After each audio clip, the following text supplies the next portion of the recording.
아무리 많은 기적을 보여도 그 말에 하나님의 말씀이 담겨 있지 않으면 그는 거짓 선지자입니다. 그런 면에서 이제 오늘 엘리야는 자기의 사역을 마무리하는데 그 마무리하는 모습까지도 하나님 말씀을 맡은 참 선지자의 모습을 보여주지요. 마지막 승천을 앞두고 엘리야는 하나님께서 가라 하신 세 곳을 다 방문합니다. 마지막까지 가면서도 그가 간 자리는 자기가 가고 싶은 자리가 아니라 하나님이 보내신 곳에 왔다라고 말하죠. 그 간 곳이 자기를 환대하는지 냉대하는지 알지 못한 채 하나님이 가라 한 곳은 갔고요. 그 자리를 지켜냈습니다. 이것은 엘리야에게 있어서 마지막 모습이 아니라 처음 모습도 그러합니다. 아하방 앞에 가라. 그 한마디로 그는 역사의 무대에 등장했습니다. 그리고 하나님 말씀이 마지막 선지자들 세워가는 엘리 선지자 학교에 또 사람들을 세우는 그 자리까지도 그는 다 보냄받을 때 순종하며 마무리하고 있습니다. 여러분 인생에서 죽음을 앞두고 가장 좋은 준비가 무엇입니까? 하늘 날아가지만 이 땅 마지막 순간까지 하나님이 가라 한 자리 가는 것입니다. 하나님이 머물라 한 자리 머무는 것입니다. 그런 인생을 하나님께서는 마지막 환대의 모습으로 오늘 병거가 나오고 불수레가 나오지요. 가라 한 그 영혼 하나님께서 오라 할 때에 가장 아름다운 모습으로 부름 받을 수 있습니다.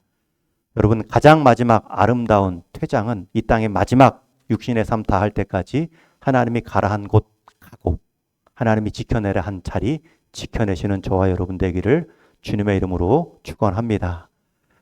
그 말씀의 바통을 이어 이제 엘리사가 그 자리를 이어가는 장면입니다.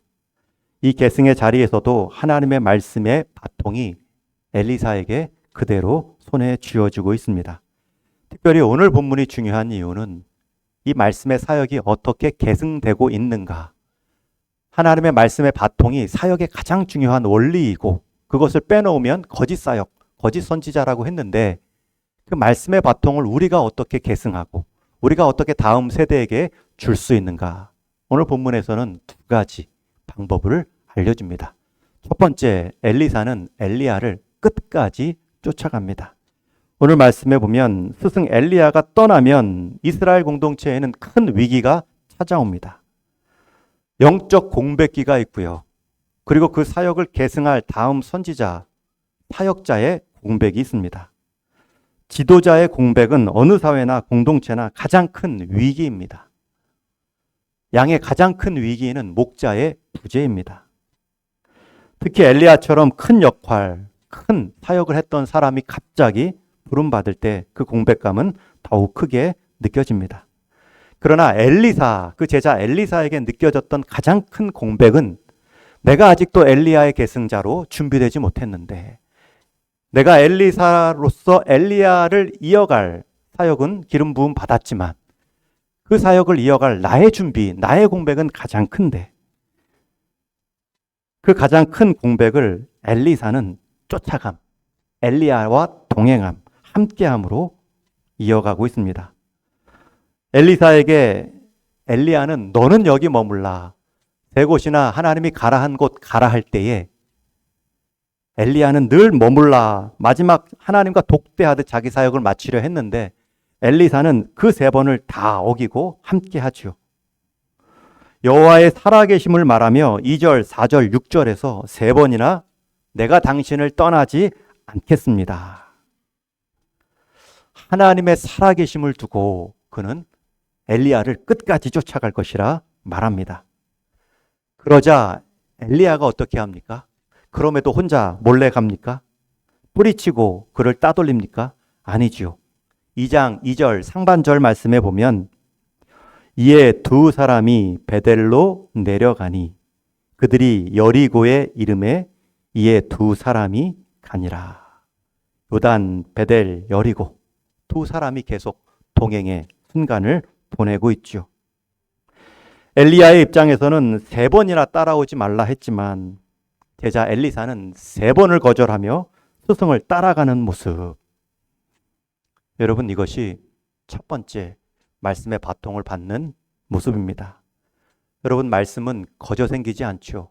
여러분, 말씀의 사람 거저되지 않죠. 말씀의 자리를 따라가는 것입니다. 말씀의 기회를 놓치지 않는 것입니다. 내 생활에 말씀 들을 수 있는 안정장치를 2중, 3중으로 걸어 놓는 것입니다. 주일 한 번의 말씀으로 안 되고요. 그래서 수요일, 금요일 여러분 가정과 일터에서도 개인 경건의 시간으로 말씀 듣는 자리를 지켜가는 것입니다. 저는 우리 동인의 성도님들 말씀의 바통을 어떻게 이어가시겠습니까? 말씀의 자리를 지켜나감으로, 오늘같이 기도의 자리 지켜나감으로 바통 이어갈 수 있기를 주님의 이름으로 축원합니다. 엘리사가 그렇게 충성스럽게 쫓아다니자 엘리야가 확인하듯 질문합니다. 우리 9절 말씀 같이 한번 읽겠습니다. 시작. 엘리야가 엘리사에게 이르되 나를 내게서 데려감을 당하기 전에 내가 내게 어떻게 할지를 구하라. 결국은 3번이나 그렇게 쫓아다니며 하나님 이름을 거론하며 자기 의지를 표현했던 엘리사에게 내가 너에게 무엇 해주기를 원하느냐. 사람은 자기를 잘 따르는 사람에게 뭘 하나라도 더 챙겨주고 가르쳐 주고 싶어 하지요.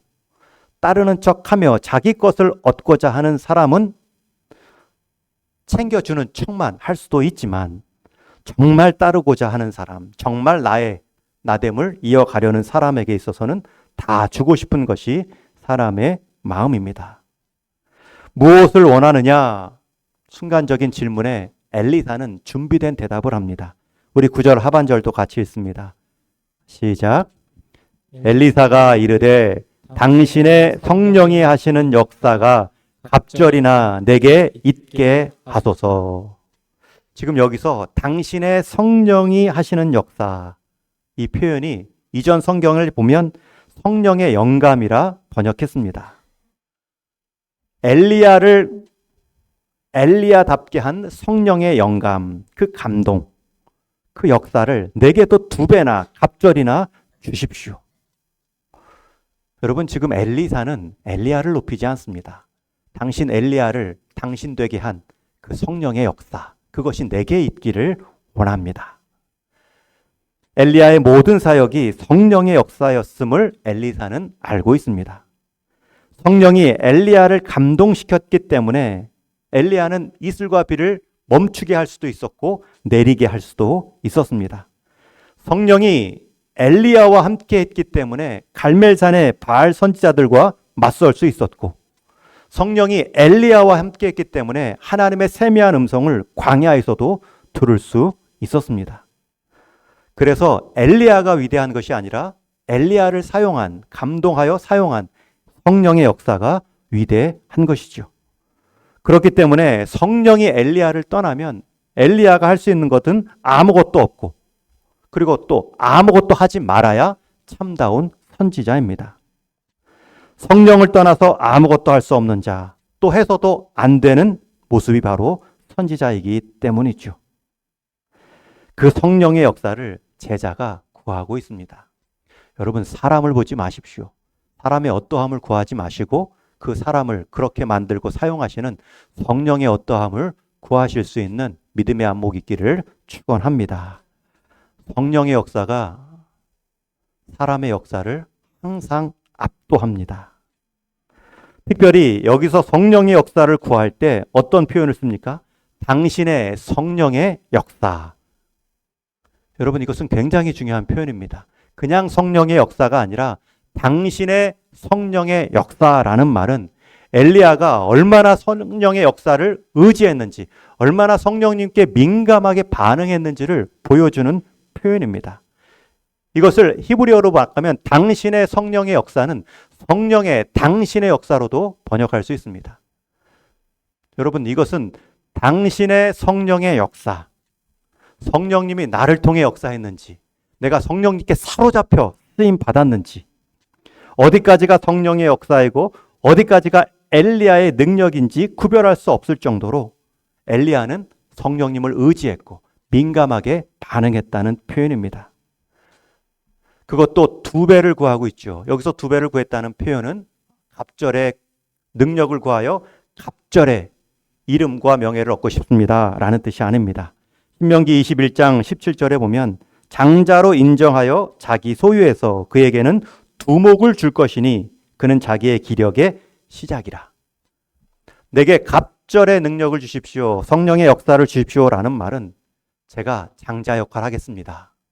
우리가 흔히 영화나 옛날 전쟁 소설을 보면 잘 이끌던 리더나 스승을 향해 자원하며 말하죠. 내가 당신의 오른팔이 되겠습니다. 내가 당신의 수족이 되겠습니다.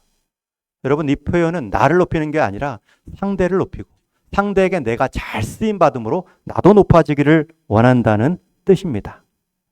갑절의 은사를 구한다라는 표현은 당신의 수족이 되겠습니다. 당신의 능력을 통해 내가 쓰임받고 당신의 이름 가운데 내가 참여하고 싶겠습니다. 여러분, 이 표현은 마치 솔로몬이 하나님께서 일천번제를 드린 후에 내가 내게 무엇 해주기를 원하느냐 구하라. 그 기도의 소원을 들어주는 질문과 같죠. 그때 솔로몬은 제가 판결을 위한 듣는 마음을 구합니다. 백성의 마음을 듣기 원했고 백성을 향한 하나님의 뜻을 구하는 마음을 지혜를 구했습니다. 통치자로서 바른 판단을 위한 듣는 마음을 구했죠. 이것은 자기를 높이려는 지혜가 아닙니다. 하나님의 지혜, 하나님의 통치를 보여줄 수 있도록 하나님의 마음을 듣게 하옵소서. 하나님의 지혜를 통해 내 지혜가 높아지고 하나님의 다스림 가운데 내가 다스림받아 내게 속한 백성을 잘 다스리고 싶습니다. 하나님은 그 대답을 기뻐하십니다. 그리고 그가 구하지 않은 장수의 복, 물질의 은과 금까지도 풍성히 부어주십니다. 그 기도처럼 엘리사는 선지자로서 제가 수족이 되겠습니다. 장자의 역할로 헌신하겠습니다. 라는 마음으로 갑절에 성령의 역사를 구했습니다. 여러분, 하나님은 여러분들이 여러분의 직분을 위해 갑절의 은사, 제가 장자의 마음으로 쓰임 받겠습니다. 제게 허락해 주십시오. 라는 기도를 기뻐하십니다. 여러분에게 있어서 있어야 할 것, 직분자로서 구비해야 될 것들을 달라고 하면 하나님은 주십니다. 말씀 깨달을 수 있는 지혜를 주시고 기도할 수 있는 건강을 주시고 예배를 이끌 수 있는 리더십을 주십시오 라고 하면 하나님은 그것을 통해 기뻐 받으시고 구하지 않은 것도 주시는 하나님의 은혜가 있습니다. 우리가 우리의 직무, 역할에 필요한 것들을 구하면 하나님은 기뻐하십니다. 그 외 것들도 주시기를 좋아하십니다. 저는 우리 동인의 성도님들이 그의 나라, 그의 뜻뿐만 아니라 여러분의 직분과 역할에 맞는 능력을 장자의 마음으로 감당할 수 있는 은혜를 구하셔서 그 외의 복도 함께 누릴 수 있기를 주님의 이름으로 축원합니다. 이 바램 가운데 엘리야가 어떻게 대답합니까? 엘리사의 소원을 다 들었어요. 내생은 하지 않지만 부정하듯 말합니다. 우리 10절 말씀 같이 한번 읽습니다. 시작. 이르되 내가 어려운 일을 구하는도다. 그러나 나를 내게서 데려가시는 것을 내가 보면 그 일이 내게 이루려니와 그렇지 않으면 이루어지지 아니하리라 하고. 엘리야가 시원하게 너 좋은 기도 구했구나. 좋은 너의 직분에 맞는 역할과 능력을 구했구나. 내가 주겠다라고 말할 수도 있는데 그렇지 않죠. 성령의 자기도 쓰임 받은 것을 알기 때문에 그 성령의 역사는 자기 몫이 아닙니다. 자기 허락하에 이루어지는 일이 아닙니다.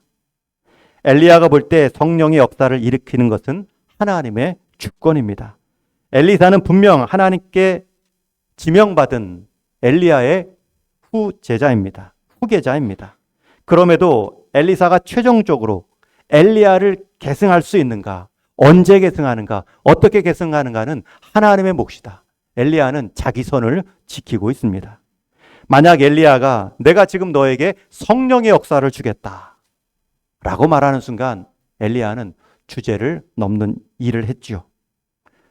오히려 엘리야는 하나님께 선택권을 넘겼습니다. 하나님이 하실 거다. 그런데 그 하나님이 하시는 표가 뭐냐면 내가 하나님께 부름받는 것을 내가 본다면 하나님께서 그 일을 이룰 것이다.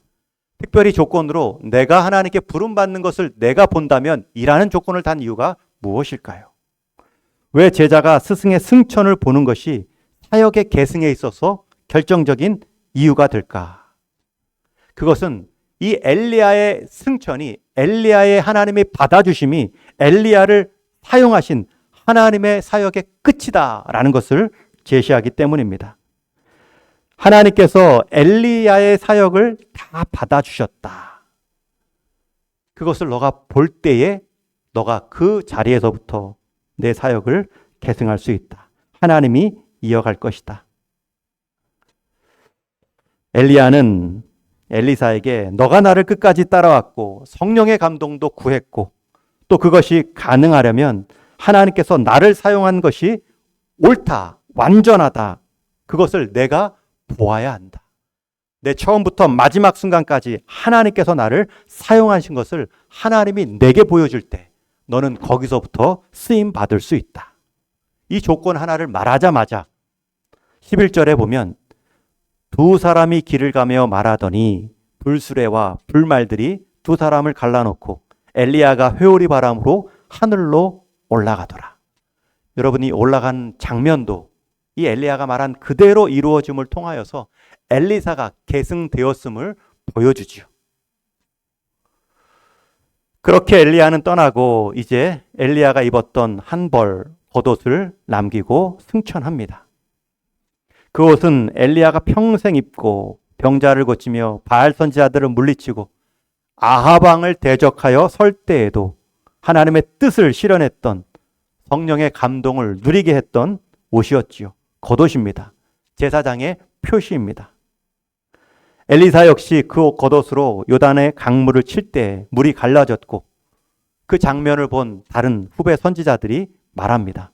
15절에 엘리야의 성령이 하시는 역사가 엘리사 위에 머물렀다 하고 가서 그에게로 나아가 땅에 엎드려 그에게 경배하고. 여러분, 이 장면은 엘리야의 옷이 엘리사에게 전수된 것뿐만 아니라 그 옷이 상징하는 선지자의 능력과 그것을 본 다른 선지자들의 인정, 경배 가운데 이제 온전히 엘리사가 계승자로 엘리야를 통했지만 엘리야를 넘어서는 후계자로 쓰임받는 모습의 시작입니다. 특별히 겉옷을 통하여 주변의 사람들이 나와 땅에 엎드려 그에게 경배하고. 여러분, 영적 권위는 자기가 세우는 것이 아니죠. 영적 권위는 위에서부터 하나님이 세우고요. 주변 사람들이 순종으로 인정하는 것입니다. 영적 권위란 내가 만들어 입는 것이 아닙니다. 위에서 내리는 권세, 말씀 사역을 이어가게 하시는 하나님의 권세를 덧입혀 주는 것입니다. 그리고 그렇게 영적 직분자로 세움 받았다면 그는 하나님께 반드시 쓰임 받죠. 그러나 조급한 마음 가운데 스스로 겉옷을 만들고 사람에게 경배를 요청하고 명령하고 영적 권위가 땅의 권위로 떨어집니다. 엘리사는 마지막 주변 겉옷과 경배 인정의 모습으로 그의 선지자직을 완수합니다.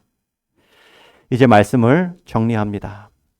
저와 여러분도 엘리사처럼 직분에 대한, 한 시대에 대한, 우리가 속한 공동체와 가정에 대한 일꾼으로 말씀의 바통을 받은 사람입니다.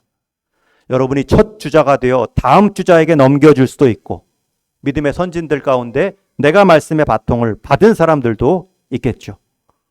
그러나 여러분, 말씀의 바통을 받든 또 되물려 주든 여러분의 첫 번째 모습은 그 말씀의 자리를 끝까지 사모하셔야 됩니다. 말씀 듣는 사람과 함께 끝까지 말씀의 역할들을 감당해 가시는 것입니다. 따라오지 말라 할지라도 말씀의 자리는 사람이 따라오지 말라고 해서 멈추면 안 되죠. 하나님의 말씀 앞에, 하나님의 권위 앞에, 하나님의 살아계심을 두고 여러분들이 따라야 할 자리가 말씀의 자리입니다. 그것을 통하여서 하나님은 말씀의 바통을 우리 가운데 견고히 세워주십니다. 그리고 사람을 의지하지 마시고 찾지도 마시고 너무 낙심하지도 마십시오. 오히려 그 사람을 사용하시는 성령님을 구하십시오. 성령의 역사를 갑절로 구하시며 내게 감당해야 될, 내게 주어진 역할들을 온전히 감당하게 하옵소서. 하나님은 그 자리에 영적 권위의 겉옷을 입히시고 그 인생을 주변 가운데 사용하시며 주변의 인정, 경배도 받게 하십니다. 저는 우리 동인의 성도님들 주어진 한 번의 인생, 육신의 삶 가운데 육신의 결실로만 여러분 결실을 말씀하지 마시고 여러분의 말씀의 자리, 여러분의 말씀의 사역, 여러분들이 말씀의 바통을 더 풍성히 되물림하는 일 가운데 여러분의 직분과 달란트가 엘리야를 통하지만 엘리야를 넘어서는 일꾼들로 쓰임받을 수 있기를 주님의 이름으로 간절히 축원합니다.